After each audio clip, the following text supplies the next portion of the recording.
ለምትሰሙ እውነት እላችኋለሁ ጠላቶቻችሁን ውደዱ፣ ለሚጠሏችሁ መልካም አድርጉ፣ የሚረግሟችሁን መርቁ፣ ለሚበድሏችሁም ሰዎች ጸልዩ።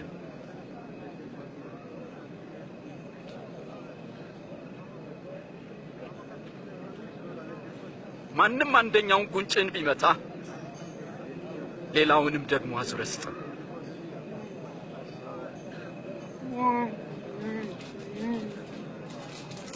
መጎናጸፊያንም ለሚወስድ እጀ ጠባብህን አትከልክለው። ለሚለምን ሁሉ ቸርነትን አድርግ።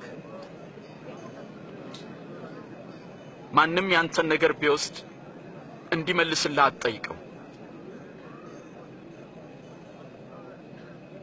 ለራስህ የምትፈልገውን አንተም ለሌሎች አድርግ።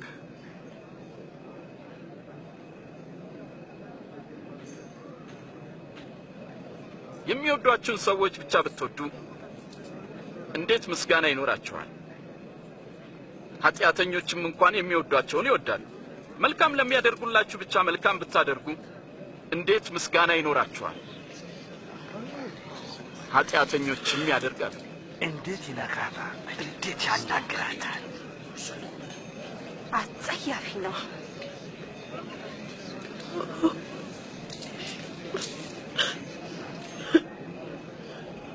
ፈጽሙ። ጠላቶቻችሁን ውደዱ፣ መልካምም አድርጉላቸው፣ ምንም ተስፋ ሳታደርጉም አበድሩ። ያኔ ዋጋችሁ እጅግ ታላቅ ይሆናል፣ የልዑል እግዚአብሔር ልጆች ትሆናላችሁ። እርሱ ለሚያመሰግኑትና ለክፎች ቸር ነውና። ሩሩዎች ሁኑ፣ አባታችሁም ሩሩ ነውና።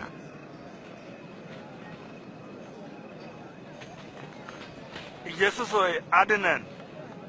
እንዳይፈረድባችሁ እናንተም አትፍረዱ፣ እንዳትኮነኑ እናንተም ማንንም አትኮንኑ።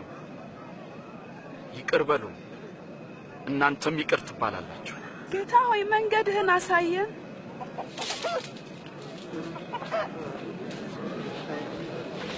ስጡ፣ ለእናንተም ይሰጣችኋል።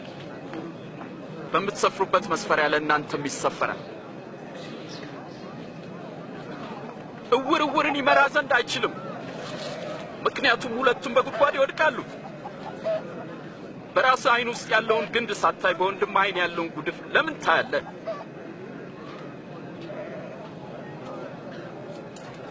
ጌታ ሆይ ምራን። ጌታ ሆይ አንተን እንሻለን። የተሸከመች ማኅፀንና የጠባቸው ጡቶች እንዴት ብፁዓን ናቸው!